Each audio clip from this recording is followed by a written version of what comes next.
How to reset Logitech G29. In this video, I'll show you how you can reset your Logitech G29. So, to be able to reset your Logitech G29, the first thing you can do is to go ahead and launch the Logitech gaming software.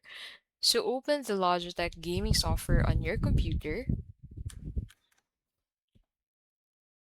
If you haven't installed the software, download it from the official Logitech website, and then from there, select the G29 and the Logitech gaming software. Select the G29 from the list of available devices.